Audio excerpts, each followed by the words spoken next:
Good afternoon guys. Ayan, nakauwi na ako galing sa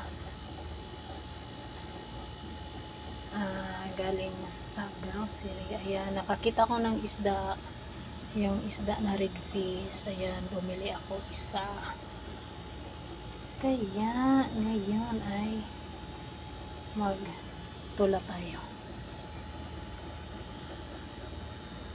Ayan mga kamamshi, kumukulo na yung natin, mga panakot. Yan, may asin na yan. Nilagyan ko na yan ng asin. Tapos yun lang, kasi hindi ako nakabili ng sibuyas dahon, kaya sibuyas bombay na lang. Yan, ano pa natin siya, lutuin muna natin yung mga panakot para masarap siya. Ayan mga kamamshi, ilagay na natin yung isda. Ayan, gutom na si Shi.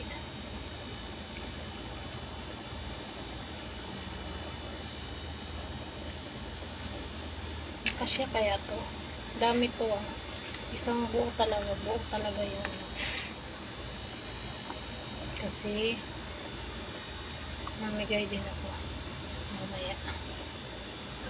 Ayan mga kamamshi, hindi siya nakasya.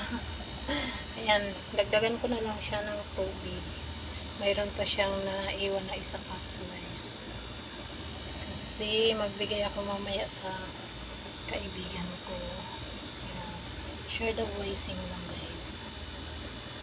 Ayan mga kamamshi, hintayin muna natin siya ng mga 5 minutes or mga 2 minutes. Ayan, ang sarap nito guys, sobrang sarap ng nito, sabaw.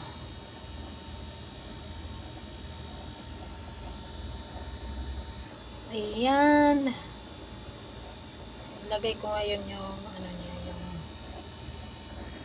gulay, dahon-dahon. Na-miss ko talaga yung papa ko, kasi dati dami siyang mahuli ganito, yung mga red fish. May kasama pa nito na isa, yung hindi malaki yung mata. Ito malaki yung mata. Hindi siya mabinta dun sa amin, pero sobrang sarap talaga siya, lalo na pag inihaw to. Naku, ang sarap, sobrang taba. Iwan ko kung bakit ay hindi siya masyadong mabinta dun sa amin. Pag nakahuli si papa nito, nagsabi agad ako yung sa akin yung sa ulo, kasi favorite ko yung mata. Ayan mga kamamshi, ilagay ko na yung natin, dahon-dahon na, na siya, bumoylo na. Ahoy na pa.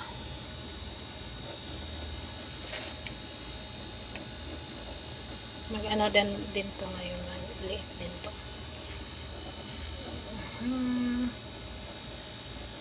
Ayan, kain. Ayan mga kamamshi, nilagay ko na yung natin, dahan-dahan. Tingnan nyo, nakita nyo, siya, nagbituin na walang ningning. bituin na walang ningning. Ayan, pag ganon yung guys, yung sabaw niya, ibig sabihin yan, siya, mataba. Parang siya pa, may mga bituin yung parang mataba. Ayan guys, hindi pala kakain yung ko, kasama ko nito. Daw sa kanila, bawal daw pa sa kanila. Sino kaya yung bibigyan ko nito mamaya. Pero na lang ako sa akin para bukas, para hindi na ako magluto ng lunch. Konti na lang, muna natin yung vegetable natin, vegetable, gulay, ba? Ayan mga kamamshi, luto na siya, baka ma-overcook. Ayan, maraming salamat sa inyong panunood, at sana hindi kayo magsawa sa mga vlog ni Shea TV. Ayan, maraming salamat sa support nyo. Ayan, God bless you all. Ingat po tayong lahat. Bye-bye.